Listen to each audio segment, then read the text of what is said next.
Tu peux avoir beaucoup d'argent, mais tu es pauvre. Dans cette vidéo, on va voir 3 catégories de pauvres. Peu importe ce qu'ils gagnent comme somme d'argent, mais ce sont des personnes qui demeurent toujours pauvres. Bonjour à tous, bienvenue dans cette nouvelle chaîne autour du développement personnel, de la confiance en soi et de la motivation. Si tu viens de me connaître à l'aide de cette chaîne, moi c'est Gervais Koubela, coach en développement personnel et en confiance en soi. Donc sans plus tarder, on va commencer à la toute première étape. Let's get started. Avoir beaucoup d'argent n'est pas synonyme d'être riche. Ne pas avoir l'argent n'est pas non plus synonyme d'être pauvre. Donc tout au long de cette vidéo, on va voir les 3 catégories de pauvres. La toute première catégorie de pauvres, ce sont des pauvres chroniques. Les pauvres chroniques, ceux qui dépensent plus ce qu'ils gagnent. Ceux qui dépensent plus que ce qu'ils gagnent. Le fait de dépenser plus que ce que tu gagnes, peu importe la somme d'argent que tu peux gagner, ça définit que tu es un pauvre, que tu es pauvre. Pourquoi? Parce que plus tu dépenses ce que tu gagnes, tu n'auras même pas le temps d'épargner. Comment vas-tu épargner alors que tu dépenses plus que ce que tu gagnes? Prenons le cas, tu peux gagner plus de 200 000 par mois et tout au long du mois, tu dépenses 300 000. Ça veut dire que c'est la pauvreté. Parce que la formule de cette catégorie, c'est quoi? Revenu égal dépense. Conséquences, mendicité, crédit, dette, escroquerie, vol et tout consort. Pourquoi une personne qui dépense plus que ce qu'elle gagne, la probabilité est très forte pour cette personne de faire du n'importe quoi pour faire en sorte qu'il puisse atteindre les bouts des jours qui restent. Mais si cette dernière n'est pas apte de faire cela, ça veut dire qu'elle va soit voler, escroquer, elle va faire du n'importe quoi pour avoir de l'argent. Pourquoi? Elle s'est habituée de dépenser plus que ce qu'elle gagne.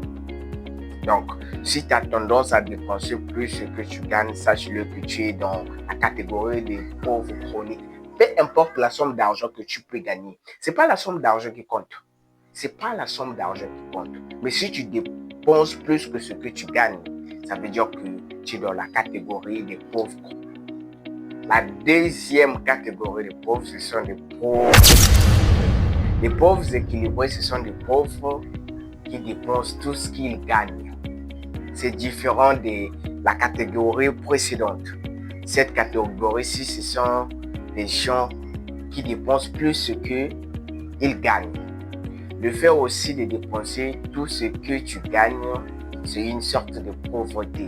Même si la pauvreté cette pauvreté n'est pas assez lourde par rapport à la précédente, mais aussi c'est une sorte de pauvreté. Tel que tu gagnes 200 000 par mois et tu te permets de dépenser tous les 200 000 là par mois. Ça veut dire que tu es pauvre. Tu ne fais que circuler. Tu ne fais que circuler dans le même cercle. Pourquoi? Parce que quand tu gagnes de l'argent, tu fais en sorte de dépenser toute la somme là tout au long du mois. Ça veut dire que tu demeureras pauvre. Rien ne va changer au sein de ta vie.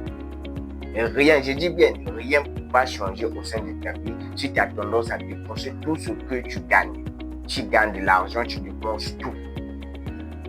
Ça aussi, c'est une sorte de pauvreté. Peu importe la somme d'argent que tu peux gagner, mais c'est une sorte de pauvreté. Quand tu dépenses plus que ce que, plutôt quand tu dépenses tout ce que tu gagnes, tu n'as pas d'économie. Parce que la formule d'un pauvre équilibré égale, de pauvres équilibré égale, revenu égal, dépenses immédiates. Conséquence, pas de dette, pas de crédit, pas d'épargne pour l'avenir. Une personne aussi qui dépense tout ce qu'il gagne, ça veut dire que cette dernière est dans la pauvreté. Peu importe ce que tu gagnes, ce n'est pas la somme d'argent qui compte. Parce que la richesse ne dépend pas de la somme d'argent. Mais la richesse dépend par rapport à la gestion de ton argent. Est-ce que tu épargnes ton argent? Est-ce que tu sais bien gérer ton argent? C'est ça la richesse. Quand tu ne sais pas bien gérer ton argent et quand tu dépenses tout ce que tu gagnes, peu importe la somme d'argent que tu gagnes, tu es toujours pauvre, tu n'es pas riche. Donc, apprends bien à gérer ton argent. Troisième catégorie de pauvres, c'est les pauvres moyens. Les pauvres moyens, Un pauvre moyen, c'est une personne qui ne dépense pas tout ce qu'il gagne et qui épargne pour un problème spécifique. Donc, il économise son argent pour dépenser ça plus tard. Lui aussi, malgré la somme d'argent qu'il gagne, c'est un pauvre. Mais c'est un pauvre équilibré. Pourquoi? Il sait au moins épargner. Il est plus avisé par rapport à l'idée précédente. Il sait au moins économiser, même s'il économise ça dans un problème spécifique, mais au moins son problème n'est pas assez grave par rapport aux autres. Sa pauvreté n'est pas assez grave par rapport aux autres. Donc, dans cette catégorie-là aussi, c'est une sorte de pauvreté, même si ce n'est pas assez grave. Mais quand tu épargnes pour peut-être acheter des vêtements, voir que quand tu épargnes pour acheter une voiture, acheter de quoi manger, acheter des provisions, ça aussi c'est une sorte de pauvreté. C'est une sorte de pauvreté. Donc, le moyen fiable, c'est quoi? Les moyens fiables, lorsqu'on épargne, c'est pour investir. Parce que la richesse, c'est une question de fructification. Tu dois fructifier ce que tu gagnes et non consommer ce que tu gagnes. Tu ne peux pas fructifier, tu ne peux pas multiplier. Ça veut dire que c'est la pauvreté. Aujourd'hui, si on a assez d'arbres au sein de la nature, on a assez de fruits parce qu'on ne fait que fructifier. Mais si on ne fructifie pas, on ne fait que consommer, on n'aurait pas dû avoir d'autres fruits qu'on a à l'instant T. C'est juste qu'on est en train de fructifier. Donc la richesse aussi. Pour lutter contre ce genre de pauvreté ou bien ce genre de toutes les catégories qu'on vient de voir tout à l'heure, la méthode ou bien la procédure à faire, c'est quoi? La première des choses, c'est changer d'abord ton état d'esprit par rapport à la gestion d'argent. Parce que tant que tu dépenses plus que ce que tu gagnes, voire tant que tu dépenses tout ce que tu gagnes et que tu épargnes pour un problème spécifique pour dépenser ça à la prochaine occasion ou bien à la prochaine fois, ça veut dire que tu demeureras toujours pauvre. Rien ne peut changer, peu importe la somme d'argent.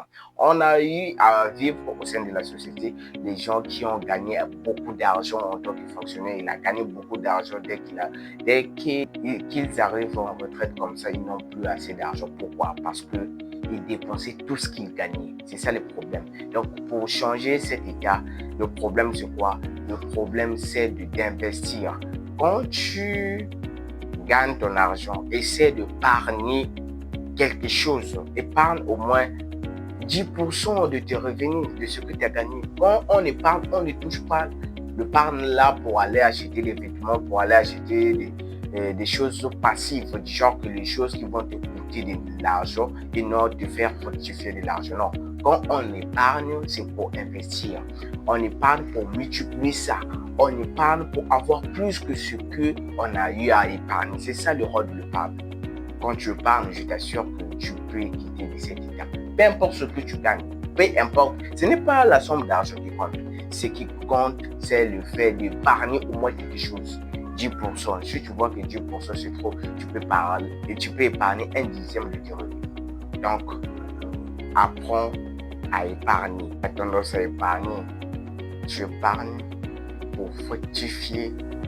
Cela, ça veut dire que la richesse est à ta portée, du genre que tu es juste à proximité de la richesse. Je peux même te suggérer les livres de l'homme le plus riche de Babylone, l'homme le plus riche de Babylone de George Clason.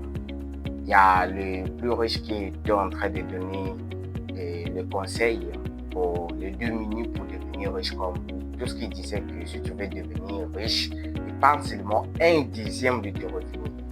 Un dixième. À chaque fois que tu vas gagner quelque chose, épargne un dixième seulement. Et à force de faire cela, tu seras riche. Et les gens prenaient ça à la légère.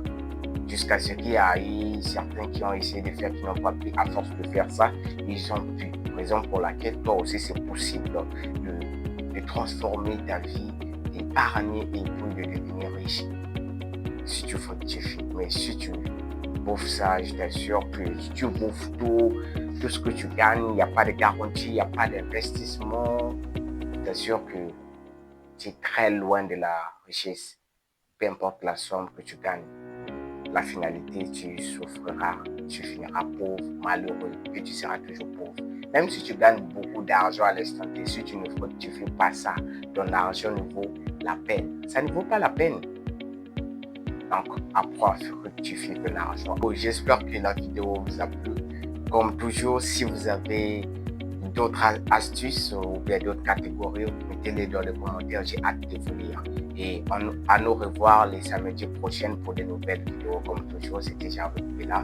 Soyez anti-négatif et toujours optimiste à vos ambitions. Good. God, thank you for sunshine, thank you for rain, thank you for joy, thank you for pain. It's a beautiful day, yeah, yeah, yeah, yeah. It's a beautiful day, yeah. And thank you for this life, sorry I complain. The ups and the downs, it's just a part of the game. It's a beautiful day, yeah, yeah, yeah.